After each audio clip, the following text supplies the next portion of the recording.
जय हिंद सर। जय हिंद बच्चों, इस समय आप लोग महामना इंस्टीट्यूट के यूट्यूब चैनल से जुड़े हुए हैं और इस चैनल में मैं आप सबका स्वागत करता हूं। आज हम लोग class 12 physics Hindi medium NCERT book के फर्स्ट चैप्टर वैद्युत आवेश तथा क्षेत्र यानी इलेक्ट्रिक चार्ज एंड फील्ड का हम लोग लेक्चर 8 देख रहे हैं। और लेक्चर 8 जो है ये न्यू बैच के लिए है 2023 टू 2024 के लिए, यानी इस बैच में पढ़ने वाले जो स्टूडेंट होंगे वो 2024 में बोर्ड का एग्जाम देंगे। और आज हम बहुत ही महत्वपूर्ण टर्म शुरू करने जा रहे हैं, वैद्युत द्विध्रुव शुरू करने जा रहे हैं। और इसके बाद वैद्युत द्विध्रुव के बाद हम आपको बताएंगे वैद्युत द्विध्रुव आघूर्ण के बारे में, और फिर हम आपको ये भी बताएंगे कि वैद्युत द्विध्रुव आघूर्ण सदिश राशि है, और अगर वैद्युत द्विध्रुव आघूर्ण सदिश राशि है तो इसकी दिशा किधर से किधर की तरफ होती है ये भी हम देखेंगे। और आज हम लोग ये भी देखेंगे कि क्या कुछ यौगिकों के जो अणु होते हैं वो भी वैद्युत द्विध्रुव की तरह कार्य करते हैं, और किसी तत्व का अगर परमाणु हो तो वह परमाणु वैद्युत द्विध्रुव की तरह कार्य करता है कि नहीं करता है। इन सबका अध्ययन आज के वीडियो में हम लोग करने वाले हैं। लेकिन एक चीज हम आपको बता दें कि महामना इंस्टीट्यूट के सभी न्यू बैच इस समय स्टार्ट हो गए हैं। 9th 10th 11th 12 UP board Hindi medium और इंग्लिश मीडियम या कह लीजिए सीबीएसई बोर्ड के सभी क्लासेस शुरू हो गए हैं। और यह एक ऐसा इंस्टीट्यूट है जहां पर पढ़ाने वाले जो सर लोग हैं वो वाराणसी के जाने माने विशेषज्ञ लोग हैं जो प्रत्येक सब्जेक्ट के हैं। और जैसे फिजिक्स हुआ, chemistry, math, Hindi, English, social, bio, ये सभी सब्जेक्ट पढ़ाए जाते हैं। इसलिए आप सभी लोग अतिशीघ्र महामना इंस्टीट्यूट में एडमिशन ले लीजिए अगर आप चाहते हैं कि आपका लाइफ जो है सिक्योर हो जाए और फ्यूचर जो है बिल्कुल शानदार हो, तो तुरंत आप एडमिशन लें। और चलिए अब हम शुरू करते हैं वैद्युत द्विध्रुव के बारे में। तो वैद्युत द्विध्रुव किसे कहते हैं ये जरा ध्यान पूर्वक देखा जाए। ऐसा निकाय, विज्ञान की भाषा में हम निकाय का मतलब होता है वस्तु, हम वस्तु को ही निकाय कहते हैं विज्ञान की भाषा में। तो चलिए जरा ध्यान पूर्वक देखें। ऐसा निकाय जिस पर बराबर परंतु विपरीत आवेश, बिंदु आवेश कह सकते हैं, ऐसा निकाय जिस पर बराबर परंतु विपरीत धन आवेश, एक विपरीत बिंदु धन आवेश कह लीजिए, ऐसा निकाय जिस पर बराबर परंतु विपरीत धन आवेश या बिंदु आवेश एक दूसरे के पास पास हों, तो ऐसे निकाय को ही, ये जो निकाय है इसी को हम वैद्युत द्विध्रुव कहते हैं। वैद्युत द्विध्रुव, अब याद रख लीजिए यहाँ पर एक जगह जो है हम चाहें तो इधर के तरफ जो है दोनों तरफ आवेश समान होते हैं, ये आवेश Q और इधर भी आवेश Q है। एक तरफ धन आवेश होता है तो दूसरे तरफ ऋण आवेश होता है। अगर यहाँ हम धन आवेश कर दें और यहाँ ऋण आवेश कर दें, अब जरा ध्यान पूर्वक देखें। वैद्युत द्विध्रुव की जो लंबाई होती है, वैद्युत द्विध्रुव की लंबाई को हमेशा 2l मानते हैं। 2l इसलिए माना जाता है, कुछ बुक में 2a माना गया है, तो क्या माना जाता है इससे मतलब नहीं है। आप कुछ भी मान करके क्वेश्चन सॉल्व करेंगे, आपका क्वेश्चन सॉल्व हो जाएगा। तो अब जरा ध्यान पूर्वक देखें।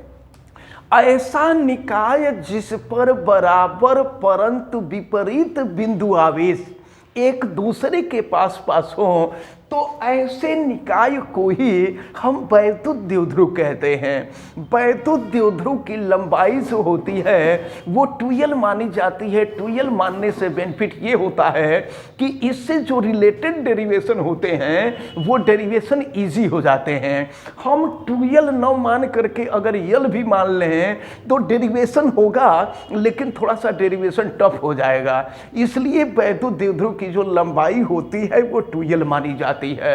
अब जरा ध्यान पूर्वक देखें, दोनों आवेशों में से अगर कोई एक आवेश ले लिया जाए, दोनों आवेशों में से कोई एक आवेश और दोनों आवेशों के बीच की जो दूरी है, दोनों आवेशों में से कोई एक आवेश तथा दोनों आवेशों के बीच की दूरी का जो गुणनफल होता है वह वैद्युत द्विध्रुव का वैद्युत द्विध्रुव आघूर्ण कहलाता है।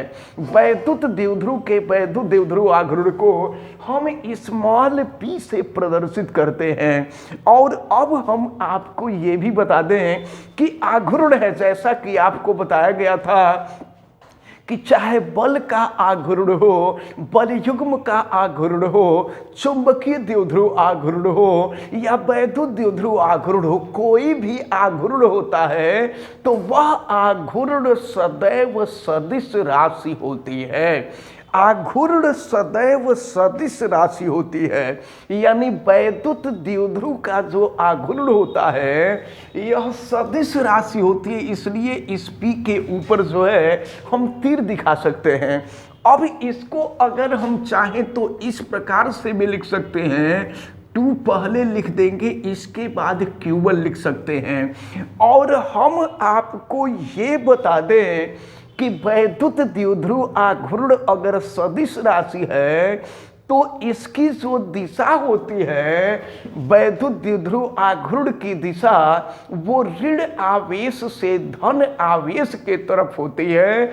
इसको आप अच्छी तरह से याद में रखे रहिएगा कि वैद्युत द्विध्रुव आघूर्ण की दिशा हमेशा ऋण आवेश से धन आवेश की तरफ होती है।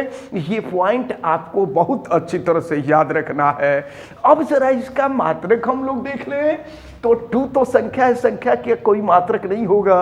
और Q आवेश है, आवेश का जो मात्रक होता है वो कूलाम होता है। और L लंबाई है, लंबाई का मात्रक मीटर होता है। तो इस प्रकार वैद्युत द्विध्रुव आघूर्ण का जो मात्रक है वो कूलाम मीटर होता है। आप यहाँ चाहें तो वेक्टर लगा भी सकते हैं, और अगर वेक्टर नहीं लगाएं तो भी किसी प्रकार का कोई फर्क नहीं पड़ेगा। लेकिन सामान्यतः अगर कोई सदिश राशि है तो सदिश राशि के ऊपर तीर लगाना ज़्यादा बेहतर होता है, इसलिए यहाँ तीर लगा देना चाहिए।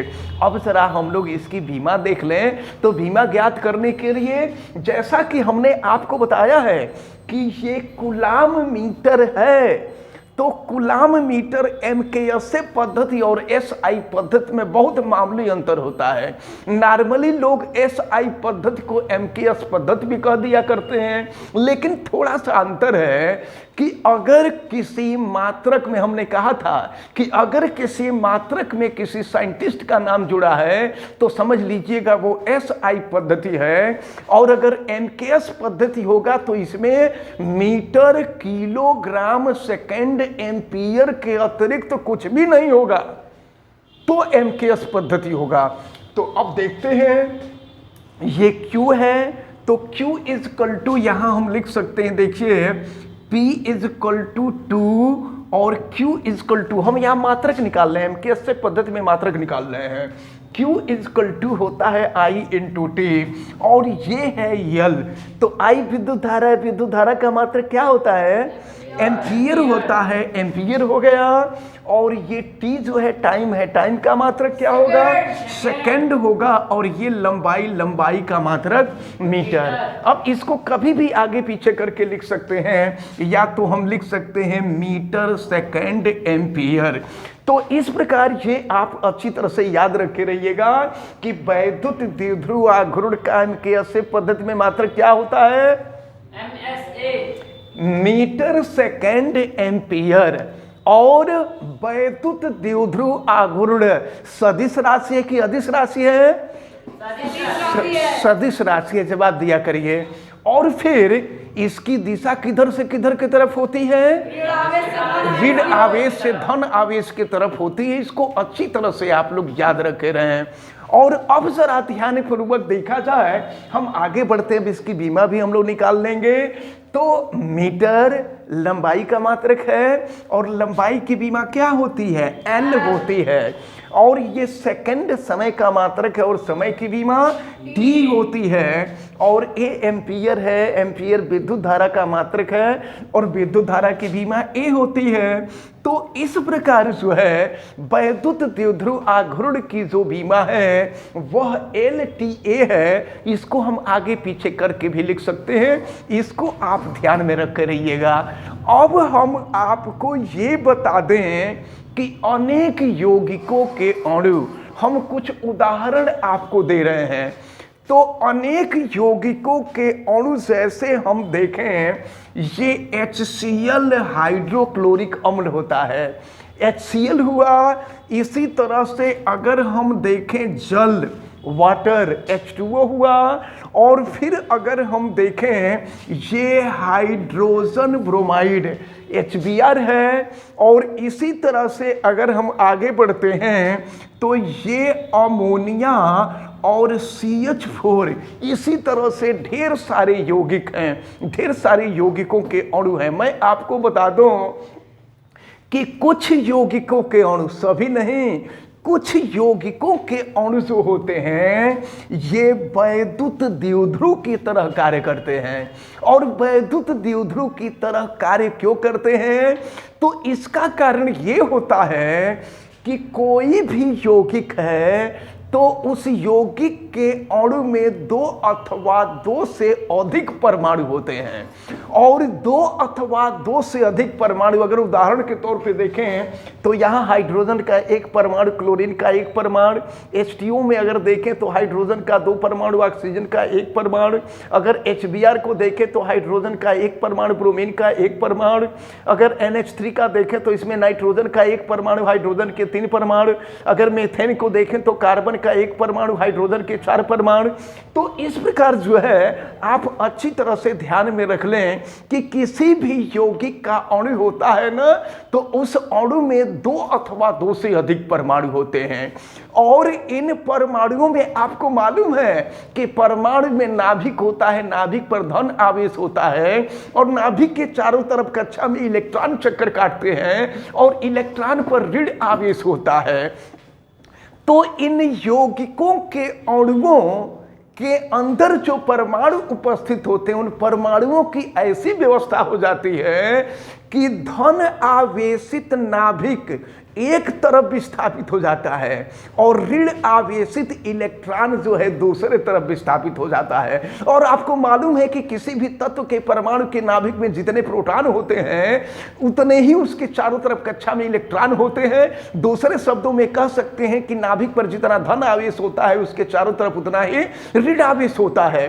तो इस प्रकार होता यह है कि इन यौगिकों में धन आवेशित नाभिक एक तरफ केंद्रित हो जाता है और ऋण आवेशित इलेक्ट्रॉन जो होते हैं वो दूसरी तरफ केंद्रित हो जाते हैं। और इस प्रकार इन यौगिकों के अणु जो होते हैं यह वैद्युत द्विध्रुव की तरह कार्य करने लगते हैं। ये गुण सभी यौगिकों में, सभी यौगिकों के अणुओं में नहीं पाया जाता है, कुछ के उदाहरण हमने दिए, इनके अंदर पाया जाता है। अब जरा हम देखें, परमाणु की बात करें, किसी भी तत्व की परमाणु की बात करें तो देखें परमाणु में आपको मालूम है कि परमाणु हम परमाणु की बात कर रहे हैं तो परमाणु में केवल एक परमाणु होगा। अणु में तो 2 या 2 से अधिक परमाणु हो जाते हैं, लेकिन परमाणु में केवल एक परमाणु होगा। और जानते हैं जब एक परमाणु होता है तो नाभिक का धन आवेश बीच में होता है, नाभिक का जो धन आवेश होता है वो बीच में होता है। और ये इलेक्ट्रॉन जो होते हैं ये इलेक्ट्रॉन इसके चारों तरफ फैले होते हैं, यानी इलेक्ट्रॉन इतनी तीव्र गति से चक्कर काटते हैं। आगे चल करके हम आपको बताएंगे कि नाभिक के चारों तरफ इलेक्ट्रॉन, पहली कक्षा वाला इलेक्ट्रॉन किस स्पीड से चक्कर काटता है। आगे की वीडियो में हम यहाँ प्रूफ करके बताएंगे, बोर्ड पे निकाल करके बताएंगे ये स्पीड। तो अब जरा ध्यान पूर्वक आप देखें कि किसी भी तत्व का परमाणु होता है तो परमाणु का जो नाभिक होता है, नाभिक में प्रोटॉन न्यूट्रॉन होते हैं, न्यूट्रॉन पर कोई आवेश नहीं होता है, प्रोटॉन पर धन आवेश होते हैं, जिससे नाभिक के ऊपर धन आवेश आ जाता है। और इलेक्ट्रॉन, चूंकि इलेक्ट्रॉन नाभिक के चारों तरफ इतना तेजी से चक्कर काटते हैं ना कि नाभिक का केंद्र और धन आवेश का केंद्र, सॉरी, नाभिक का केंद्र और ऋण आवेशित इलेक्ट्रॉन का केंद्र दोनों एक ही हो जाता है। दोनों बिंदु संपाती हो जाते हैं, एक ही बिंदु पर कार्य करने लगते हैं।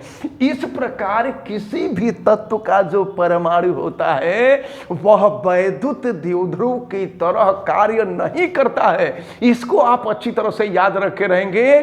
तो अन्य यौगिकों के अणु जिनका एग्जाम्पल हमने दिया था, ये वैद्युत द्विध्रुव की तरह कार्य करते हैं, लेकिन किसी भी तत्व का परमाणु जो होता है यह वैद्युत द्विध्रुव की तरह कार्य नहीं करता है। लेकिन अगर इसी परमाणु को किसी वैद्युत क्षेत्र में लेकर चले जाएं, याद रखे रहिएगा, अगर इसी परमाणु को किसी वैद्युत क्षेत्र में लेकर के चले जाएं तो इसका धन आवेशित नाभिक एक तरफ और ऋण आवेशित इलेक्ट्रॉन जो है ये दूसरे तरफ विस्थापित हो जाता है, और उस स्थिति में यह परमाणु भी वैद्युत द्विध्रुव की तरह कार्य करने लगता है। तो अब आप लोग जरा बतावें कि क्या अणु जो होते हैं वो वैद्युत द्विध्रुव की तरफ व्यवहार करते हैं कि नहीं करते हैं? करते हैं सर। अणु जो होते हैं वैद्युत द्विध्रुव की तरफ व्यवहार करते हैं, लेकिन सभी यौगिकों के अणु नहीं करते हैं। और परमाणु की बात अगर हम करें तो परमाणु वैद्युत द्विध्रुव की तरफ व्यवहार करता है या नहीं करता है? परमाणु जो है वैद्युत द्विध्रुव की तरफ व्यवहार नहीं करता है, लेकिन यह व्यवहार कब करता है? जब इसको वैद्युत क्षेत्र में हम लेकर के चले जाते हैं। जब किसी वैद्युत क्षेत्र में परमाणु को लेकर के चले जाते हैं तो यह परमाणु वैद्युत द्विध्रुव की तरह कार्य करने लगता है। तो ये चीज क्लियर हो गई आपको? अब इसके बाद हम लोग देखेंगे वैद्युत द्विध्रुव के कारण उत्पन्न वैद्युत क्षेत्र की तीव्रता। तो वैद्युत द्विध्रुव के कारण उत्पन्न वैद्युत क्षेत्र की तीव्रता हम लोगों को देखनी होगी। तो वैद्युत क्षेत्र की तीव्रता दो स्थितियों में ज्ञात करते हैं। एक अच्छी स्थिति होती है जिसको हम अनुदैर्ध्य स्थिति भी कहते हैं, और दूसरी अनुप्रस्थ स्थिति होती है जिसे हम निरक्ष स्थिति कहते हैं। तो इनके डेरिवेशन को हम लोग नेक्स्ट वीडियो में देखेंगे। और फिलहाल हमें उम्मीद है कि जितने भी लोग वीडियो देख रहे हैं उनको ये सारी बात से समझ में आ गई होंगी। लेकिन जब तक आपका नोट नहीं बनेगा तब तक वीडियो देखने से कुछ नहीं होगा। इसलिए अगर आप चाहते हैं कि हर सब्जेक्ट की तैयारी आपकी बहुत अच्छी हो, चाहे फिजिक्स हो, चाहे केमिस्ट्री हो, चाहे मैथ हो, चाहे बायोलॉजी हो, चाहे हिंदी हो या इंग्लिश हो, वाराणसी के जाने माने विशेषज्ञों के द्वारा महामना इंस्टीट्यूट में पढ़ाया जाता है। इसलिए आप सभी लोग अतिशीघ्र महामना इंस्टीट्यूट में एडमिशन ले लें, और जितने लोग वीडियो देख रहे हैं वो लोग वीडियो को लाइक जरूर करें। और अगर आप चैनल पे नए हैं तो चैनल को सब्सक्राइब भी कर लीजिए, बेल आइकन को भी प्रेस करें। और अगर किसी प्रकार की कोई दिक्कत समझ में आती है तो आप हमें कमेंट करके जरूर बतावें, और हाँ, वीडियो को शेयर जरूर करें। आप सभी लोगों का बहुत बहुत धन्यवाद। जय Hind. Thank you sir. Your most welcome.